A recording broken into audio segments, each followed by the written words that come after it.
আমরা প্রত্যেকে সুখ চাই, শান্তি চাই। আমরা কেউ দুঃখ পেতে চাই না, এই কথা সত্য। কিন্তু যে জায়গা থেকে আমরা দুঃখ পাই, সেই স্থান থেকেই তো আমরা সুখ পাই। সুখের স্থানও যে জায়গায়, দুঃখের স্থানও সেই জায়গায়। কেহ এই দেহ ছাড়া আমরা চলতে পারি না, আর সাথে আমাদের মন লাগে। মন না থাকলে আমরা কোনো কাজ করতে পারি না। যাদের মন সুন্দর এবং পবিত্র, তারা ভালো কাজও করতে পারেন, একটা সৎ চিন্তা করতে পারেন। আমাদের এই দেহ যদি সুন্দরভাবে গঠন করতে না পারি, সৎভাবে যদি গঠন করতে না পারি, আমরা কখনো সুখের আশা করতে পারি না। দেখুন, এই দেহ আমাদের ভালো লাগলে, সুস্থ লাগলে, আমরা সারাদিন অনেক কষ্ট পরিশ্রম করলেও আমাদের কোনো দুঃখ অনুভব করে না। তাহলে এই দেহটাকে ঠিক রাখা প্রয়োজন। আর যখন আমাদের মনের মধ্যে অস্থিরতা উৎপন্ন হয়, চঞ্চল বিক্ষেপতা উৎপন্ন হয়, লোভ দেশ মোহ উৎপন্ন হয়, তখন আমাদের এই শরীরেও বেদনা অনুভব করে। অর্থাৎ দেহতে যখন দুঃখ পায়, তখন মনও দুঃখ পায়। আবার মন যখন শান্তি না থাকে, তখন দেহ অটোমেটিক ওখানে দুঃখে ভারাক্রান্ত হয়ে যায়। এখান থেকে পরিত্রাণ লাভের জন্য আমাদেরকে তিনটা জিনিস প্রতিক্ষণে চিন্তা করতে হয়। একটা হচ্ছে জীবন জীবিকা কর্ম এবং চিন্তা। আরেকটা হচ্ছে ধার্মিক জীবন কর্ম আর ধর্ম চিন্তা। আরেকটা হচ্ছে আত্মমুক্তি, নির্বাণ, পারমার্থিক কর্ম ও আধ্যাত্মিক চিন্তা। এই তিনটা বিষয় আমাদেরকে এটা লাগবে, কারণ আমরা সুখ চাই, শান্তি চাই। আমাদের এই দেহটাকে ঠিক রাখতে হবে, মনটাকে ঠিক রাখতে হবে। আমাদের দেহ মন এটা ঠিক না থাকলে আমরা কোনোদিন প্রকৃত সুখ শান্তি লাভ করতে পারবো না। তাহলে একটা হচ্ছে জীবন জীবিকার কর্ম। আপনারা প্রত্যেকে জীবন অতিবাহিত করার জন্য একটা কর্ম করতে হয়, কাজ করতে হয়। অর্থ উপার্জনের জন্য, জীবন নির্ধারণের জন্য, জীবিকা নির্বাহের জন্য প্রত্যেকের কাজ একটা না একটা করতে হয়। আমাদেরও জীবন জীবিকা রয়েছে। তাহলে এই কর্মটা আমাদের সৎ পথে চলতে হবে, নীতির পথে চলতে হবে। এই নীতির পথে চলার জন্য আমাদেরকে সেই ধর্মপথে চলা এবং ধর্ম চিন্তা করা। তাহলে এখানে আমাদের মনের ভিতরে যে পাপ, লোভ দেশ মোহ হিংসা বিদ্বেষ, এগুলো যে মনের ভিতরে উৎপন্ন হয়, এগুলো থেকে পরিত্রাণ পাওয়ার জন্য আমাদেরকে ধর্ম চিন্তা করতে হয়। আর চিরতরে মুক্তির জন্য, নির্বাণ লাভের জন্য আমাদেরকে এই যে আত্মমুক্তি, নির্বাণ, পারমার্থিক কর্ম, আধ্যাত্মিক চিন্তা করতে হয়। এখানে দেখুন, প্রথমটা হচ্ছে প্রাথমিক, দ্বিতীয়টা হচ্ছে এই জীবনটাকে আরও উদ্ধতিকে ধাবিত করার জন্য ধর্মময় জীবন, ধর্মচিন্তা। তার চাইতে আরও অর্ধে যদি ধাবমান করতে চায়, তাহলে এই আত্মমুক্তি, এই পারমার্থিক আধ্যাত্মিক এগুলো নিয়েই চিন্তা করতে হবে। এখানে বুদ্ধ যে নির্বাণের কথা বলেছেন, নির্বাণ একটা বিরাগের অংশ, সংযোজন চিহ্নের অংশ, নিরোধের অংশ, ত্যাগের অংশ, সন্তুষ্টির অংশ, অল্পেচ্ছুতার অংশ, সংযমতার অংশ। এইগুলোকে আয়ত্ত করতে চাইলে আমাদের অনেকগুলো গুণাবলী প্রয়োজন। শীল সমাধি প্রজ্ঞা তথা ধৈর্য, সহ্য, ক্ষমা, মৈত্রী, এই গুণগুলোকে আমাদেরকে বর্ধন করতে হবে। এখন দেখুন, প্রত্যেকের জীবন আমাদের এই দেহটাকে গঠন করতে হয়। মানুষ তো বলে অভ্যাসের দাস। আমরা ভালো কিছু যদি অভ্যাস করি, আমাদের জীবনের কর্মও সহজ হয়। আর যখন আমাদের অভ্যাস খারাপ হয়ে যায়, সেই অভ্যাস পরিবর্তন করা খুবই কঠিন। সবাই জানে খারাপ কাজ করলে আমাদের খারাপ হয়। খারাপ এমনি হতে পারে না। খারাপ হতে হলে আমাদের খারাপ মন প্রয়োজন। এই খারাপ মন কোথা থেকে সৃষ্টি হয়? প্রথমে হচ্ছে যে খারাপ দ্রব্য, খারাপ জিনিস, যেই জিনিস দ্বারা আমাদের খারাপ হওয়া যায় বা খারাপ হতে পারে। তাহলে এই দ্রব্য থেকে দূরে থাকা, খারাপ সঙ্গী, খারাপ সঙ্গী থেকে দূরে থাকা, খারাপ স্থান, এই তিনটে জিনিস আমাদেরকে খারাপের দিকে মন প্রভাবিত করে। একটা কথাই বলে না, সৎসঙ্গে স্বর্গবাস, অসৎসঙ্গে সর্বনাশ। কেউ ছোটকালে যখন সবাই ভূমিষ্ঠ হয়েছেন, কেউ জ্ঞানীও ছিলেন না, অজ্ঞানীও ছিলেন না, কেউ ধার্মিকও ছিলেন না, অধার্মিকও ছিলেন না, শিক্ষিতও ছিলেন না, অশিক্ষিতও ছিলেন না, ভালো খারাপ ছিলেন না, হয় না কেন? তাহলে জন্ম হওয়ার পর থেকে যারা সৎ শিক্ষা পেয়েছে, সৎসঙ্গী লাভ করেছে, সৎ পরিবেশে নিজের জীবনকে গঠন করেছে, তাহলে তারা সৎ হতে বাধ্য। কিন্তু যারা সেই পরিবেশ যথাযথভাবে পায় না, তখন কিন্তু খারাপ হতে বাধ্য হয়ে যায়। কারণ কোনো কিছুতে এখানে ভালো খারাপ ওখানে লেখা নেই। এই পৃথিবীতে অতীতও ছিল, বর্তমানেও আছে এবং ভবিষ্যতেও থাকবে। কিন্তু আমাদের মানুষ পরিবর্তনশীল। ভালো মানুষও দেখতেছে, খারাপ মানুষও দেখতেছে। এই পৃথিবী কি ভালো মানুষের জন্য কি পৃথিবীর উল্টে যাচ্ছে, পাল্টে যাচ্ছে? খারাপ মানুষের জন্য এগুলো কি পাল্টে যাচ্ছে? কিন্তু আমাদের মন মানসিকতার এগুলোর কারণে এগুলো ভিন্ন হয়ে যায়। বান্তে গত শুক্রবারে বান্তে দেশনায় বলেছিলেন, হয়তো মনে থাকতে পারে, একটা মানুষ এই পথ দিয়ে যাচ্ছে, তাহলে ভিন্ন ভিন্ন মানুষের চিন্তাধারাও ভিন্ন। কেউ পথ দিয়ে যাওয়ার সময় সে পথ দিয়ে দেখেছে যে এটা বিপজ্জনক রাস্তা, তাহলে কেউ আসতে যাহাতে এখানে ক্ষতি না হয়, বিপদে না পড়ে, সেই জন্য সে ব্যবস্থাপনা করবে। আবার কেউ যদি এটা চিন্তা করে যে হয় একটা রাস্তার মাঝখানে একটা কাটা পড়ে আছে, সে নিচে এটাকে উৎপাদন না করে, এটা ফেলে না দিয়ে সে ওটা পাশ কেটে ওখানে চলে আসে। আবার কেউ কাছে সেটাকে সরাইয়ে ফেলে।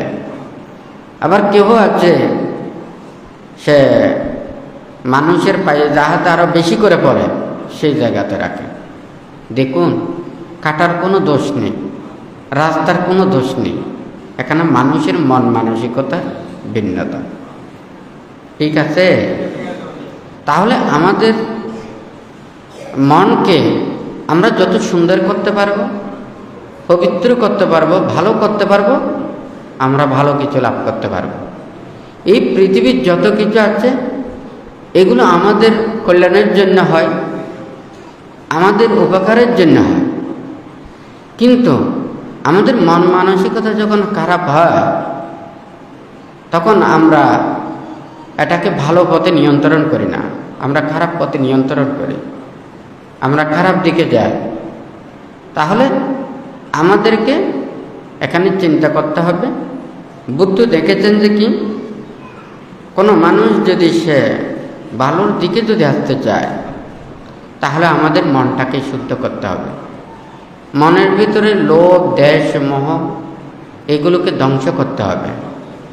আমাদের মনের ভিতরেও কিন্তু আয়না আছে, আমরা সেই আয়নাকে আমরা দেখতে পাই না, কিন্তু সেটা আমাদের যে মুখে, চোখে মুখে এটা কিন্তু বাসে। হ্যাঁ, একটা ফুল যখন প্রস্ফুটিত হয় গাছে খুব সুন্দর লাগে। সেই গাছতে যদি সেই ফুলটা যদি চিরে ফেলার সাথে সাথে কিন্তু এটার মলিনতা আসে, হয় না কেন? আপনার যখন শরীর ভালো থাকে, মন ভালো থাকে, আপনার মুখে হাসিও থাকবে। হ্যাঁ, আর যখন আপনার মনের মধ্যে যদি ভালো না থাকে, শরীর ভালো না থাকে, তখন মনের মধ্যে একটা চেহারা ওটা বেশি ওঠে, হয় নাকি না? বুদ্ধ বলেছেন যে মানান চাপা জানাতি ধর্মে চাপা জানাতি, ধর্মকে জানার জন্য, উপলব্ধি করার জন্য আমরা কত কিছু চেষ্টা করি। বুদ্ধ সহজ কথায় বলেছেন, এই পৃথিবীকে আপনি স্বর্ণ দ্বারাও নির্মিত করেন, স্বর্গের মতো বানান, কত মানে অনেক কিছু সৌন্দর্য বর্ধন করেন, কিন্তু আমাদের চোখ না থাকলে তখন কিন্তু এই সৌন্দর্যের কোনো লাভ নেই। বুদ্ধ বলেছেন যে কি মানান চাপা জানাতি ধর্মে চাপা জানাতি, ধর্মকে উপলব্ধি করতে চাইলে আমাদের মন প্রয়োজন। মন যত পবিত্র হবে, সুন্দর হবে, কলুষ মুক্ত হবে, পাপ মুক্ত হবে, তত বেশি আমরা ধর্মকে সুস্পষ্টভাবে দেখতে পাব। তাহলে এগুলোকে যদি আমরা দর্শন করতে যাই, আমাদের মনকেও পবিত্র করার জন্য অনেক কিছু উপায় আছে, অনেক কিছু শিক্ষা আছে। এখন যদি আপনাদেরকে যদি জিজ্ঞাসা করি, আপনারা অনেকেই সংসারের মধ্যে আবদ্ধ হয়ে পঞ্চশীল প্রতিপালন করতে চান, অষ্টশীল প্রতিপালন করতে চান, কিন্তু সেটা আপনারা অনেক সময় পারেন না। দায় দায়িত্ব, কর্তব্য কর্মের কারণে, ব্যস্ততার কারণে অনেক কিছুর হিসাব মেলাতে গিয়ে এই শীলগুলোকে পালন করতে পারেন না, রক্ষা করতে পারেন না। যখন আমাদের আশা, আকাঙ্ক্ষা, কামনা, বাসনা, প্রত্যাশা এটা যত বেশি হয়, তত আমাদের কায়ের প্রতিও অস্থিরতা বাড়ে, মনেরও ওখানে দৌরত্ব বাড়ে।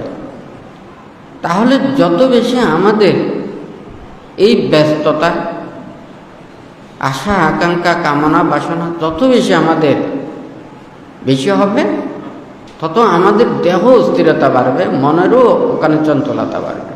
এখন কথাটি, এখন বুদ্ধ দেখেছেন যে কি আমরা এখান থেকে যদি মুক্তি পেতে চাই, বুদ্ধ বলেছেন যে এই পৃথিবীতে যত কিছু আছে, আমি যদি এই পুরো পৃথিবীও যদি জয় করি, এগুলোকে নিয়ে আমি যেতে পারবো না, ফেলে চলে যেতে হবে, হয় নাকি না? অথচ এই পৃথিবীর এগুলোর জন্য সারা জীবন কত যুদ্ধ, মারামারি, হিংসি, হয় নাকি না? এত কিছু চলতেছে, অথচ এই পৃথিবী থেকে এগুলো কেউ নিতে পারবে না। তো এগুলো কার জন্য? আমাদের প্রয়োজন আছে, কিন্তু আমাদের এই প্রয়োজন নয় যে আমরা অপরজনকে দুঃখ দিয়ে, কষ্ট দিয়ে, আঘাত দিয়ে, আরেকজনের অনিষ্ট করে, ক্ষতি সাধন করে, হ্যাঁ, আমার নিজের সুখ প্রত্যাশা করি। বুদ্ধ বলেছেন যে কি অপরজনকে দুঃখ দিয়ে, কষ্ট দিয়ে, আঘাত দিয়ে কেউ যদি সুখ প্রত্যাশা করে, সে প্রকৃতপক্ষে সুখকামী নয়। যে অপরকে সুখ দিয়ে, হ্যাঁ, আরেকজনকে শান্তি দিয়ে, আরেকজনের কল্যাণ সাধন করে, সে যদি সুখ কামনা করে, তাহলে সে প্রকৃত সুখকামী। তাহলে বুদ্ধ আমাদেরকে দেখেছেন যে কি তোমার এই পৃথিবীতে কোনো কিছু থাকবে না, তোমার শুধু দেহটা আছে, তোমার এই দেহটাকে সুন্দরভাবে রক্ষা করো। কিছুক্ষণ আগে ভান্তে বলেছেন দেহের কথা, মনের কথা। আমাদের দেহ যখন সুস্থ থাকে, সারাদিন কষ্ট পরিশ্রম করলেও আমাদের এই দুঃখ লাগে না, কিন্তু যখন এই দেহের মধ্যে রোগের যন্ত্রণা, অস্বস্তি ভাব এটা যখন উৎপন্ন হয়, তখন আমাদের ওখানে সারাদিন না, একটু করে কাজ করলেও খারাপ লাগে, হয় নাকি না? তাহলে আমাদের দেহটাকে ঠিক রাখতে হবে, মনটাকে সুন্দর করতে হবে।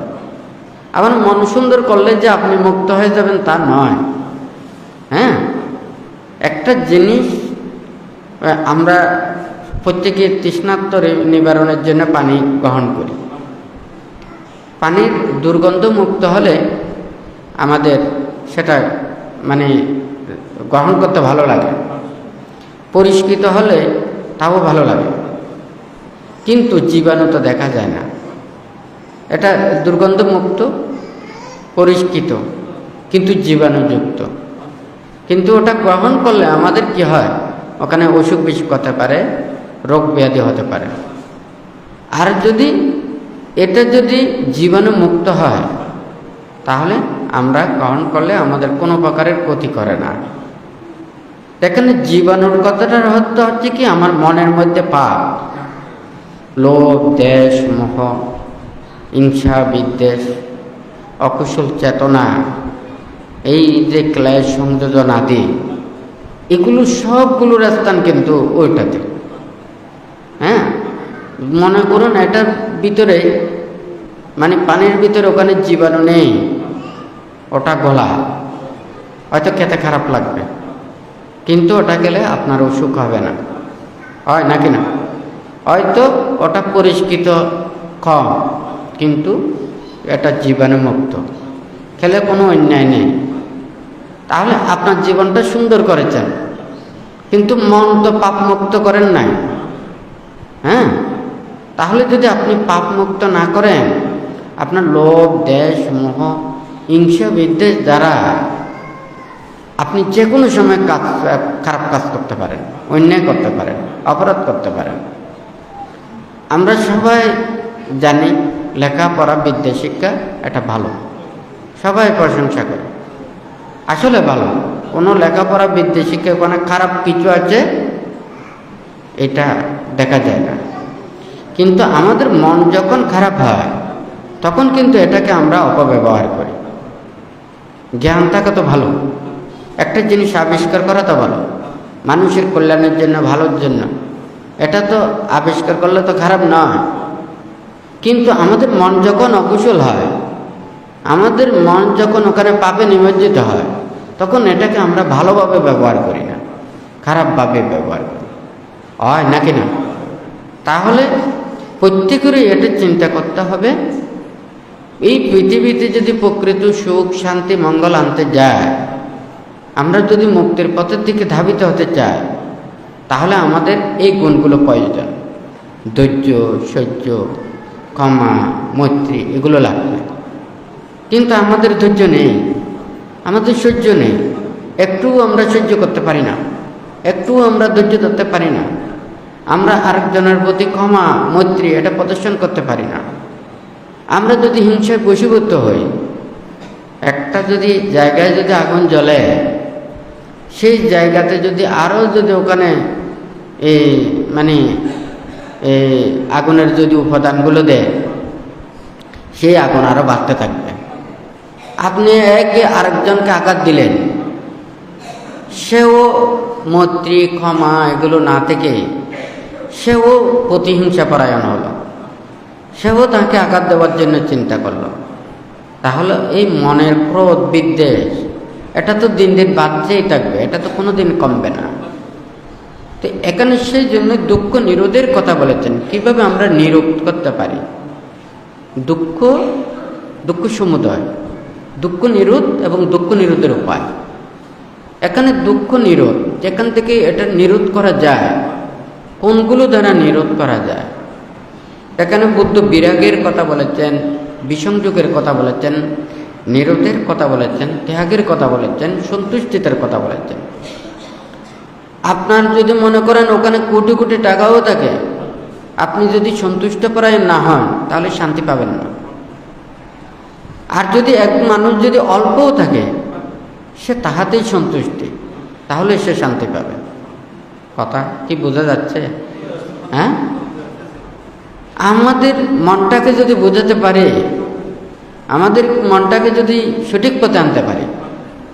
দেখুন, একজন মানুষ আপনাকে গালি দিচ্ছে, ঠিকই আপনাকে গালি দিচ্ছে, আপনি যদি চিন্তা করেন পাগলেও তো গালি দিতে পারে, খারাপ মানুষ খারাপ ব্যবহার করতেছে, আমি তো খারাপ হতে পারবো না। একটা কুকুর মানুষকে ওখানে কামড় দিতে পারে, তাই কি ওই কুকুরটাকে কি মানুষ কামড় দিতে পারে? হ্যাঁ, যে মানুষ যদি কুকুরটাকে যদি কামড় দেয় তাহলে এটা মানুষেরা খারাপ বলবে, হয় নাকি না?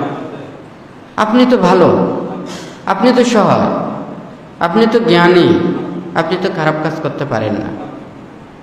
এখন আমরা যদি এটা বলি যে না, সেও আমার অনিষ্ট চাইছে, আমিও তার অনিষ্ট চাই, তাহলে এটা তো কোনোদিন এটার কোনো মীমাংসা নয়।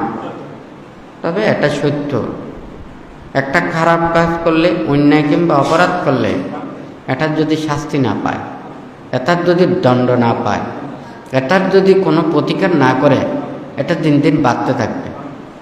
হ্যাঁ, তাহলে এটা শাস্তিরও প্রয়োজন, এটা দণ্ডেরও প্রয়োজন, একটা নীতিরও প্রয়োজন। আমাদেরকে বুদ্ধ এত কিছু ওখানে অনুশাসন করেছেন। বুদ্ধির কাছে কিন্তু কোনো একটা লাঠিও ছিল না, একটা দণ্ডও ছিল না। উনি দুর্ভাগ্য ভাষণ করতেন না, তবে উনি যেই নিয়ম নীতি বিনয় এগুলোকে মানে বহির্ভূতভাবে কেউ চললে এখানে অনেক প্রকারের দণ্ড আছে, এগুলো বর্জিত করা হয়। মানে ওনাদের স্বাধীনভাবে চলা, কর্ম করা, অধিকারের এগুলো থেকে বঞ্চিত করা হয়। হ্যাঁ, মানে অনেক কিছু থেকে বঞ্চিত করে। তখন আগে যেভাবে স্বাধীনভাবে চলতে পারত, যেমন কোনো একজন ভিক্ষু যদি সে অন্যায় কিংবা অপরাধ করে, ওকে যখন দণ্ডপ্রাপ্ত করা হয় তখন সে কোনো কর্মের প্রতিবাদ করতে পারবে না, আদেশ নির্দেশ দিতে পারবে না, যেখানে সেখানে যেতে পারবে না। হ্যাঁ, একটা সুনির্দিষ্ট স্থানের মধ্যে থাকতে হবে এবং ওখানে ও একাকী চলতে পারবে না। হ্যাঁ, অন্য ভিক্ষুর আন্ডারে থাকতে হবে যতক্ষণ পর্যন্ত সে শুদ্ধ না হয়। এখন কি বান্তার কথা বোঝা যাচ্ছে? আর যদি গুরুতর যদি অন্যায় কিংবা অপরাধ হয়, আমরা মারতেও পারবো না, গালি দিতেও পারবো না, আঘাত দিতেও পারবো না, দুর্ভাগ্যও ভাষণ করতে পারবো না। তখন তাহাকে সুন্দরভাবে এখানে শাসন থেকে বহিষ্কার করা হয়। কথা বোঝা যাচ্ছে? তুমি যদি 287 প্রতিপালন করতে না পারো তাহলে এখান থেকে বহিষ্কার। তুমি 10 প্রতিপালন করতে না পারো তাহলে তুমি 8 প্রতিপালন করো, তাহলে এখান থেকে বহিষ্কার। কথাটা বোঝা যাচ্ছে নাকি নেই? কিন্তু বুদ্ধ বলে না যে এটা তো একটা কিসের মতো, যেমন মনে করেন একটা কাজের জন্য ওখানে প্রয়োজন 50 ফুট লম্বা লাঠির প্রয়োজন। এখন 50 ফুট লম্বা থেকে যদি একটু বাটিও হয়, এটা দিয়ে ওখানে কাজ করা যাবে না, এখন ওটা ভেঙে গেছে। হ্যাঁ, তাহলে 25 ফুট জায়গার স্থানেই ওখানে কাজ করা যাবে, কিন্তু 50 ফুটের জায়গায় ওটা লাগানো যাবে না, হয় নাকি না? তাহলে ওখান থেকে যদি 25 ফিট থেকেও যদি এটা ভেঙে যায়, তাহলে 10 ফিট যদি থাকে তাহলে 10 ফিটের জায়গাতে স্থানে ওটা কাজল লাগানো যাবে, এটা 25 ফিটের জায়গায় কাজল লাগানো যাবে না। এখানে ঠিক তোদের নির্বাণ এবং মুক্তির কর্মপথের মধ্যে সবাই যে এই জন্মে মুক্তি লাভ করবে তা নয়, তার পারমী পূর্ণ করতে হবে। আমাদের ত্রিহেতুক পুদ্গল হতে হবে। একটা হচ্ছে অহেতুক পুদ্গল, আর একটা হচ্ছে দ্বিহেতুক পুদ্গল, আর একটা হচ্ছে ত্রিহেতুক পুদ্গল। অহেতুক পুদ্গল যারা প্রতিবন্ধী, ঘোর মিথ্যা দৃষ্টি প্রতিপন্ন, হ্যাঁ, ওদের দ্বারা এই নির্বাণ এবং মুক্তির কর্মপথে সম্ভব নয়। কারণ ওর ইন্দ্রিয়গুলো বিকল, সেগুলো যথাযথ কাজ করতে পারে না, সে চোখে ভালো মতো দেখে না, সে অন্ধ, খঞ্জ, বিকলাঙ্গ, সে এই ইন্দ্রিয়গুলো অচল, সবগুলো সচল নয়। তাহলে সে মানসিক ক্রিয়াগুলো সে মনের মধ্যে একটা চিন্তা জাগ্রত করতে হবে। লোভ, দেশ, মোহ, হিংসা, বিদ্বেষ এগুলো মন থেকে দূরীভূত করতে হবে। সে যেহেতু এগুলো দেখতে পায় না, শুনতে পায় না, বিচার করতে পারে না, তার মনোক্রিয়াগুলোকে যথাযথভাবে সেটা অনুভূতির মধ্যে জাগ্রত করতে পারে না, সেজন্য প্রজ্ঞা লাভ অসম্ভব, জ্ঞান লাভ অসম্ভব। তাহাকে এই অহেতুক পুদ্গল থেকে দ্বিহেতুক পুদ্গলে আসতে হবে। তার এটা কর্মের বিপাক, সে এই জন্মে এইভাবে অহেতুক পুদ্গল হয়ে জন্ম নিয়েছে, সেই পুণ্যের প্রভাবে পূর্ণাঙ্গ শরীর তাহাকে লাভ করতে হবে, ইন্দ্রিয়গুলো সুস্থ হতে হবে। তখন সে যদি এইভাবে যদি আসে, তখন সে যদি সম্যক দৃষ্টি প্রতিপন্ন হয়, তীরত্নের প্রতি শ্রদ্ধাশীল হয়, জ্ঞান প্রতিপন্ন হয়, তখন কল্যাণ মিত্রদের সান্নিধ্যের থেকে নিজের জীবনকে যদি সৎভাবে গঠন করতে পারে, তখন ওনারা মুক্তির পথে আসতে পারবেন। এখন কি কথা বোঝা যাচ্ছে? এখন একটা গাছের মধ্যে ওখানে মানে কলিও থাকে, ফুলও থাকে, আবার কাঁচা ফলও থাকে, আবার অপরিপক্ক ফলও থাকে, আবার পরিপক্ক ফলও থাকে, পাকানো ফলও থাকে, কিন্তু একই গাছ থেকে ওগুলো হচ্ছে। তাহলে ওখানে যে পাকানো ফলের যে একটা মিষ্টি, এটা কলি ফুলে ওখানে পাওয়া যাবে না, অপরিপক্ক ফলে পাওয়া যাবে না। তাহলে মানুষের মনও তো এইভাবে পরিপক্ক হতে হবে। হ্যাঁ, তাহলে মন যদি পরিপক্কতা যদি এটা যদি না হয়, কেন মানুষ মানে ভালো হতে পারে না? হ্যাঁ, কেন পারে না? কারণ মন তো ওর উন্নত করতে পারে না। সে মনটাকে যদি উন্নত করতে পারে, ভালো করতে পারে, সে অবশ্যই ভালো হতে পারে, হয় নাকি না? তো সেই জন্য এখানে বান্তেজি কথাটা বলেছেন, প্রথমে যেটা জীবন জীবিকার কর্ম, আপনাদের বেঁচে থাকার জন্য প্রত্যেকের একটা না একটা কর্ম করতে হবে, হয় নাকি না? কারণ অর্থের প্রয়োজন, হয় নাকি না? সেই জীবন ধারণের জন্য অনেক কিছু অপরিহার্য জিনিসপত্রের প্রয়োজন। তাহলে এগুলোর জন্য সৎভাবে জীবিকা নির্বাহ করতে হবে, হয় নাকি না? তারপর হচ্ছে যে এই যে ধর্মময় জীবন এবং কর্ম, ধর্মকর্ম ও ধর্মচিন্তা, এটাও করতে হবে। কারণ এটা মনের ভিতরে যাহা কিছু পাপ অকুশল চেতনা জাগ্রত হবে, এগুলোকে দূরীভূত করার জন্য কাজ করবে। আর যখন এটা আত্মমুক্তি, নির্বাণ, পারমাত্মিক যেগুলো আধ্যাত্মিকগুলো, এগুলো চিন্তা করলে আর এই পৃথিবীতে কোনো কিছু এগুলো চিন্তা আসবে না। কারণ এই চিন্তাটা অনেক ঊর্ধ্বে। তখন কিন্তু আর এই পৃথিবীর কোনো কিছু বিষয়বস্তুকে ও বস্তু দ্বারা নিজের মনকে টলাতে পারে না।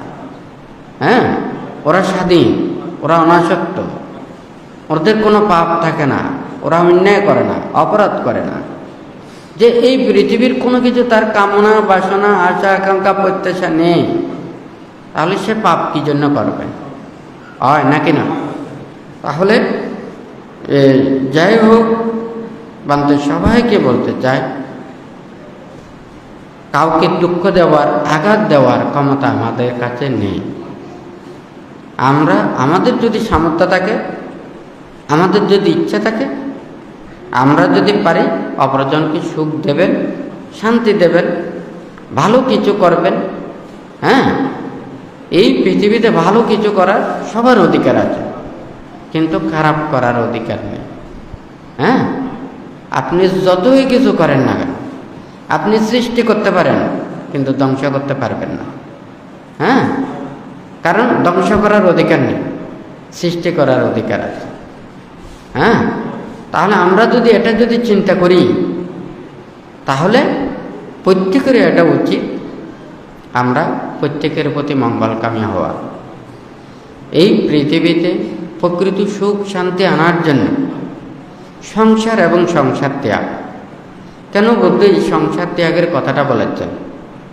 দেখুন, এই সংসারের জন্য আপনাদের সারা জীবন এটা বাড়াতে হচ্ছে, কমানোর চিন্তা কারো কাছে নেই। কারণ সংসার এটা বাড়ানোর জিনিস, কমানোর তো না। একজন থেকে দুইজন, দুইজন থেকে এটা তিনজন, চারজন, বাড়তে বাড়তে নাতি হতি লতি হয় নাকি না, এইভাবে বাড়তে বাড়তে তো আপনাদের যত বেশি হবে তত সুবিধা, হয় নাকি না? তাহলে আপনাদের বিরাম আর বিশ্রাম এগুলো কি আছে? শুধু বাড়াতেই চাইবেন, কমানোর জন্য নয়। বুদ্ধ দেখেছে যে এগুলোর কমানোর জন্য এক পথ হচ্ছে যে কি, সংসার ত্যাগ। হ্যাঁ, শুধু সংসার ত্যাগ নয়, শুধু সংসার ত্যাগ করলো, কিন্তু এই লোভ, দেশ, মোহ, হিংসা, বিদ্বেষ এগুলো ত্যাগ করলো না। হ্যাঁ, ভিক্ষুসমন হয়ে গেলে যে একেবারে আপনি ত্যাগে হয়ে গেছেন তা তো নয়। আপনার মনে প্রাণে ত্যাগ করতে হবে, হয় নাকি না? এখন আপনারা সারাদিন যে চিন্তায় ওখানে ঘুরেন, আমরাও যদি সারাদিন এই চিন্তায় ঘুরি, আমাদেরও কি মুক্তি আসবে? হ্যাঁ, আপনাদের যেমন সারাদিন কত অস্বস্তি, জ্বালা যন্ত্রণা বেদনা, হ্যাঁ, এই তো অসুখ বিসুখ প্রত্যেকের সমস্যা, নানান ধরনের এগুলোর কথা বলেন। হ্যাঁ, একটু করে চিন্তা করেন, এই দেহর যা কিছু আমরা জ্বালা যন্ত্রণা দুঃখ অনুভব করি, এগুলো বাড়াতে বাড়াতে বাড়াতে বাড়াতে এগুলো দিন দিন বেড়েই গেছে। এটা কমানোর চিন্তা আপনাদের নেই। একটু ধৈর্য ধরতে হবে, সহ্য করতে হবে। ওখানে ডাক্তাররাও যখন ওষুধ দেয়, আপনাকে যত পাওয়ারই ওষুধ দেবে, এটা দিন দিন বাড়াতে হবে, এটা কমাতে পারবে না। যে কিন্তু ওষুধ কম খায়, তাকে অল্প ওষুধ দিলে সে সুস্থ হয়ে যায়। হ্যাঁ, এখন তো ঠিক তদ্রুপ আপনাদের পুরো শরীর এখানে এই মানে রোগ ব্যাধি বাড়াতে বাড়াতে বাড়াতে বাড়াতে ওখানে আর কমানোর চিন্তা নেই, সব কিছু অধৈর্য। হ্যাঁ, ধৈর্য সহ্য বলতে কোনো কিছু নেই। তাহলে প্রতিক্ষণ এটা বাড়াতে বাড়াতে যখন দেহটা পুরো জঞ্জালপূর্ণ হয়ে যায়, তখন ওখানে আর একটাও সহ্য করতে পারেন না। বুদ্ধির সময় হাজার হাজার লক্ষ লক্ষ কোটি কোটি ভিক্ষু সমান, ওনারা বন জঙ্গলে ওখানে ত্যাগ অনুশীলন করেন না। হ্যাঁ, গাছতলে বাসতলে খোলা আকাশতলে অরণ্যের মধ্যে ওনারা সারাদিন রাত্রি ধ্যান ভাবনা করেছেন, নিজেকে রক্ষা করেছেন, ধর্ম চিন্তা করেছেন, প্রজ্ঞা মার্গে চলেছেন, হয় নাকি না? ওনারা যদি সারা দিন রাত্রি এই ধরনের দৌড়াদৌড়ি করতে হতো, তাহলে তো কেউ প্রজ্ঞা লাভ করতে পারতো না, হয় নাকি না? এখন এটা আমাদের নিজেদেরকে বুঝতে হবে। আপনাদের দুঃখও দেওয়ার জন্য নয়, কষ্ট দেওয়ারও জন্য নয়। এই দেহটা আপনারা যদি সুখে রাখতে চান, তাহলে দেহটাকে যত্ন নিতে হবে। হ্যাঁ, এই দিকে ওষুধ খাওয়ার জন্য ঠিক আছে, পাপ করার জন্য ওইদিকে তো ঠিক নেই, হয় নাকি না? অন্যায় অপরাধ অকুশল কর্ম এগুলো করার সময় তো আপনাদের কিঞ্চিত মাত্র ওখানে ডর ভয় লাগে না।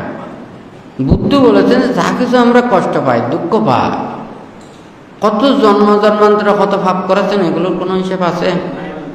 এই যে পশু পাখিগুলো জন্ম নিলে, পাখিগুলো জন্ম নিলে প্রত্যেক দিন কত প্রাণী হত্যা করতেছে, কত পোকা খাচ্ছে, হয় নাকি না? তাহলে জলজন্ত একটা প্রাণী, সে পোকাটাও তো বেঁচে থাকতে চায়, এই প্রাণীও তো বেঁচে থাকতে চায়, সে তো মরতে চায় না। সেও তো এই পৃথিবীর আলো বাসা এগুলো মানে এগুলো দেখতে চায়। কিন্তু আমরা এই যে বিভিন্ন প্রাণীগুলো জন্ম নিয়ে একটা প্রাণী একটা প্রাণীকে খাচ্ছে। হ্যাঁ, এই মানে দুর্বলের প্রতি অত্যাচার, সবল প্রাণীর। হ্যাঁ, এইভাবে সব কিছু এখানে চলতেছে। এখন আত্মমুক্তির বিষয়টা কি? যতক্ষণ না পর্যন্ত এই দেহ আর মন এটাকে আপনি বিবেক করতে পারবেন না, হ্যাঁ, এই দেহ থেকে মনটা বিচ্ছিন্ন করতে পারবেন না, ততদিন পর্যন্ত এই পুনঃ পুনঃ দেহ ধারণ করতে হবে। এটার একটা খুব সুন্দর একটা উপমা আছে। কাউকে যদি জিজ্ঞাসা করি, এই পৃথিবী কেমন, সুন্দর নাকি অসুন্দর? সবাই বলবেন খুব সুন্দর। হ্যাঁ, আমেরিকা, ইউরোপ, বিভিন্ন উন্নত দেশগুলো যেগুলো আছে, ঘুরতে বেড়াতে দর্শন করতে কত সুন্দর লাগে, কত ভালো লাগে।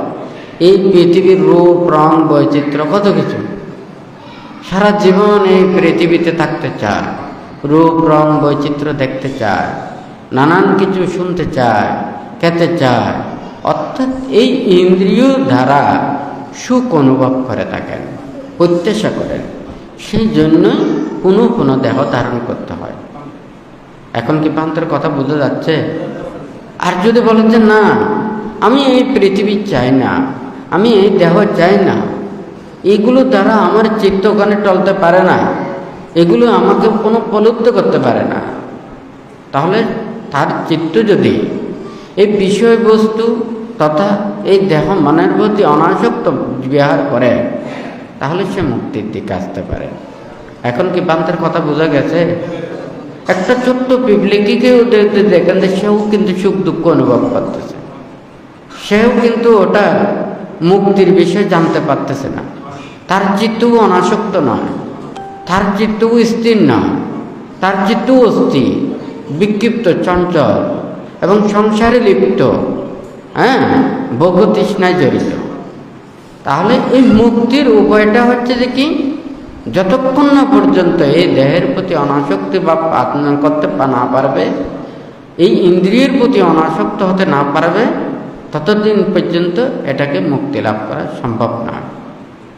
সেই জন্য কেন বলেছেন যে দুঃখ নিরোধ, অর্থাৎ এখানে দুঃখ মুক্তি। তাহলে এটার জন্য একমাত্র বিরাগ। তাহলে এই বিরাগটাই আমাদেরকে শান্তির দিকে আনতে পারবে, সুখের দিকে আনতে পারবে। এখন কি বান্তের কথা বোঝা যাচ্ছে? আমরা প্রত্যেকে তো সুখ চাই। দেখুন তো, মনে করুন এখানে অনেক মানুষ আছে, কারো প্রতি আপনার কোনো হিংসা নেই, বিদ্বেষ নেই, কারো দুঃখ কামনা করেন না, কেউ আপনার শত্রু নয়, সবার একটা মিত্র। আচ্ছা, আপনারা একটা পরমাত্মীয়ের মতো মানুষ হয়ে যাবেন না? সবাই প্রিয় আপন মানুষের মতো হয়ে যাবেন না? তাহলে কি আমরা কোথায় দুঃখ কোথা থেকে সৃষ্টি করছি? আমাদের এই বিভেদ থেকে তো সৃষ্টি হচ্ছে, হয় নাকি না? একটা শত্রু আর একটা মিত্র, এটা আমার প্রিয়, এটা অপ্রিয়, এখান থেকে সৃষ্টি হচ্ছে। আমার কাছে প্রিয় নেই, অপ্রিয় নেই, তাহলে আমার কোনো দুঃখ থাকবে না। যখন প্রিয় অপ্রিয় এটা চিন্তা হবে, প্রিয় মানুষকে আমরা চাইবো, অপ্রিয় মানুষ দেখলে আমাদের মন খারাপ হয়ে উঠবে, হয় নাকি না? পছন্দ অপছন্দ, এগুলো থেকেই তো আমাদের এতগুলো সৃষ্টি। যার পছন্দ অপছন্দ নেই, প্রিয় অপ্রিয় নেই, সে ভালো মন্দ এইভাবে চিন্তা করে না। আমরা সবার পার্থক্য এটা চিন্তা না করে সবাই যদি নিজের মনের মতো করে যদি আমরা যদি ধারণ করতে পারি, তাহলে তো এখানে আর কোনো দুঃখ নেই। তখন তো সবাই ওখানে মানে কি একজন অপরজনের দ্বারা সবাই শান্তি লাভ করবে, সুখ লাভ করবে, আন্তরিকতা লাভ করবে। সেই জন্য বুদ্ধ যে নিয়ম দিয়েছেন, নীতি দেন, একটুকে অবাক লাগে না? এটি বনে জঙ্গলে হাজার হাজার লক্ষ লক্ষ কোটি কোটি ভিক্ষু সমান ওনারা ওখানে বনে জঙ্গলে ধ্যান করেছেন। ওনারা কি মারামারি করেছেন, যুদ্ধ করেছেন? কেন যুদ্ধ করবে? এখন তাহাদের সম্বরটা হচ্ছে যে দেহের মধ্যে যেগুলো আছে সেগুলো দেহের সাথে রক্ষা করার জন্য এতটুকু, এর চাইতে আর বেশি নেই। কেউ যদি ওখানে যদি অনেক কিছু দেও যে ওগুলো নিতে পারবেন, বানতে বলেছেন। কেউ যদি মনে করেন এখানে কর সমান সবগুলো চিবর দান করেছেন, একজন ভিক্ষু নিতে পারবেন, একটা পর্যন্ত চিবর নিতে পারবেন। যদি চোরে যদি 3টা চিবর নিয়ে যায়, এই খবর পেয়ে যদি কোনো দায়ক যদি দান করেন, তাহলে ওটা 2টা পর্যন্ত চিবর নিতে পারবে। কারণ 3টা নিয়ে গেছে, 2টা নিতে পারবে। তারপরে 2টা নিয়ে গেছে, তাহলে একটা নিতে পারবে। তো এই যে কথাটা বলেছেন, আর যদি মনে করেন 3টা আছে, তাহলে একটা দান করেছেন। সে অপরজনকে নিজের ব্যবহারের জন্য সে অধিষ্ঠান করে ব্যবহার করতে হবে। যদি সে অধিষ্ঠান না করে অপরজনকে দেওয়ার জন্য যদি হয়, তাহলে সে 10 দিন পর্যন্ত রাখতে পারবে। 10 দিন পরে আর ওর নিজের হস্তগত রাখতে পারবে না। যদি সঙ্গ থাকে, সাঙ্গিক ক্ষেত্রে থাকে, তাহলে সঙ্গকাণ্ডের মধ্যে ওখানে সব কিছু রাখতে পারবে, যার প্রয়োজন ওখান থেকে নিতে পারবে। এখন কি কথা বোঝা যাচ্ছে? ভান্তে যখন ওখানে বনের জঙ্গলে ওখানে ধ্যান করেছেন, সারাদিন হয়তো বসেও থাকতে পারে, হাঁটতেও পারেন, চলতে পারে। বুদ্ধ এই যে কিছু নীতিমালা, শিক্ষা, উপদেশ, সেগুলো নিয়ে সবসময় চিন্তা করতেন। একটা বট গাছে যখন ওখানে এই যে পাকৈজ্য গাছের কথা বলেছেন, ওখানে ফল পাকানোর যখন সময় হয়, ওখানে অনেক ফল ওখানে পেকেছে। তখন ওখানে অনেক প্রকারের ছোট বড় বিভিন্ন ওখানে পাখিগুলো ওখানে ফল খাচ্ছে, উঠতেছে। কোনো প্রকারের ঝগড়া নেই, বিবাদ নেই, কারণ ওখানে ওই গাছের মধ্যে ফলের কোনো অভাব নেই। কয়েকটা ফল খেলে পেটটা ভরা যায়, খেয়ে ওখানে উঠতেছে। এগুলো যদি ফাঁকির যদি না হতে, মানুষ তো বলবো যে এখানে এই গাছ থেকে কেউ ফল নিতে পারবে না, এই ফলটা পুরো গাছটা পুরো কেটে আমাকে লাগতে হবে, হয় নাকি না? এখন বুদ্ধ আমাদেরকে এই নিয়মগুলো দিয়েছেন যাহাতে কেউ যাতে এটা বর্জন না করে। হ্যাঁ, তো এই যাই হোক, এখন নির্বাণের কথা বললেও, মুক্তির কথা বললেও তো এই সবাইকে এটা চিন্তা করতে হবে, মনের মধ্যে ধারণ করতে হবে। ভালো কথা বলা ভালো, কিন্তু এটা মনের ভিতরে তো পৌঁছতে হবে। কয়জন চিন্তা করেন যেটা পরমাত্মিক এবং আধ্যাত্মিক এবং নির্বাণ মুক্তির চিন্তাটা, এটা সবার জন্য নয়। কেউ কেউ চিন্তা করে যে না, এই জীবনের চিন্তা করতে করতে জীবন চলে যাচ্ছে, হ্যাঁ, এত কোথায় নির্বাণ মুক্তির চিন্তা করব। এখানে আসলে দেখুন, কোনো মানুষ আজকে তো সুস্থ, সে তো চিন্তা করতেছে আমি সারা জীবন এটা করব, এটা করব, এটা করব, এটা খাবো, এভাবে ঘুরবো, হয় না কেন, কত আশা আকাঙ্ক্ষা। সে কি জানে আমি এতদিন কি বাঁচব? আমার মনের আশা কি এগুলো পূর্ণ হবে? হ্যাঁ, পূর্ণ তো নাও হতে পারে, অতদিন তো আমি নাও থাকতে পারি, হয় না কেন? তাহলে এই মানুষের কত আশা আকাঙ্ক্ষা, কামনা বাসনা প্রার্থনা, এটার কোনো শেষ আছে? যখন বিদ্যা হয়ে যায় তখন নিজের চিন্তা না করলেও তো নাতিপতির চিন্তাটা মনের মধ্যে এসে যায়। চিন্তার কি শেষ আছে? শেষ নেই। এখন প্রত্যেকেরও উচিত আমাদের এই যে সংসারময় জীবনের মধ্যে থাকলেও যাহাতে ধর্মপথে চলে, নীতির পথে চলে, কেউ যাতে অন্যায় না করে, অপরাধ না করে।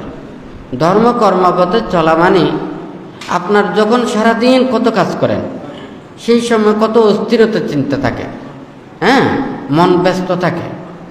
আর যখন ধর্মকর্ম করেন তখন মন সংসারের দিকে থাকে না, তখন ধর্ম চিন্তায় থাকে। সেই যখন ধর্ম কাজ করেন তখন কিন্তু সংসারের চিন্তাটা আসে না। আর সংসারের যখন চিন্তা করে এটা অপূরণীয়, হ্যাঁ, এটার কোনো শেষ নেই। হ্যাঁ, তাহলে এই ধর্মচিন্তায় যখন আসে তখন ওই অশেষের চিন্তাটা আর আসে না, তখন এই লিমিটেড চিন্তা ধর্মচিন্তাতে থাকে। তখন মন অস্থির হয় না, চঞ্চল হয় না, বিক্ষিপ্ত হয় না, ধর্মের আনন্দে মনও আনন্দিত থাকে, হয় নাকি না? এটা হচ্ছে যে লৌকিক কর্মময় জীবনের কথা, কিন্তু পরমাত্মিক আধ্যাত্মিকের জন্য নয়। ওনারা যারা বনে জঙ্গলে একাকী পার্থিব সমস্ত কিছু ত্যাগ করে, হ্যাঁ, মুনি ঋষি তাপস, হ্যাঁ, ওনারা যারা নির্লিপ্তভাবে, হ্যাঁ, মানুষ থেকে দূরে থেকে ওনারা পরিশুদ্ধময় জীবন আচরণ করে, লোভ লালসা সমস্ত কিছু পরিত্যাগ করে ওনারা নিজের আধ্যাত্মিক জগতে সব সময় থাকেন। ওই জগৎটা এটার সাথে অনেক অনেক উত্তম। সেজন্য বুদ্ধ বলেছেন যে কি, প্রত্যেকের ওই মনের মধ্যে এই পরিশুদ্ধময় চিন্তা আসাটা উচিত। এই জন্মে না পারলেও, কারণ এই কর্মপথে না যেতে না পারলে তো আমরা মুক্তি পাবো না, নির্বাণ পাবো না, আত্মমুক্তি সম্ভব নয়। তাহলে এই সংসারময় জীবন আমাদের আছে বটে, এখান থেকে মুক্তির উপায়টা হচ্ছে যে একমাত্র ত্যাগ। তো যাই হোক, বান্তে গাছের কথাটাও বলেছেন, হ্যাঁ, তাহলে এই গাছের পরিপক্ক ফলেই, পাকানো ফলেই ওখানে প্রকৃত সারটা পাওয়া যায়।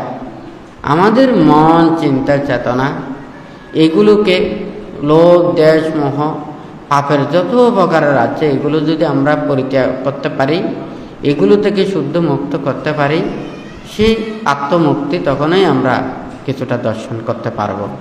তো যাই হোক, আজকে আপনারা যারা সমবেত হয়েছেন প্রত্যেকে নিজের মনের পবিত্রতাকে রক্ষা করবেন, ধর্মত জীবন আচরণ করবেন, কুশল চিন্তা করবেন, সৎ চিন্তা করবেন, অপরের মঙ্গল সাধন করবেন।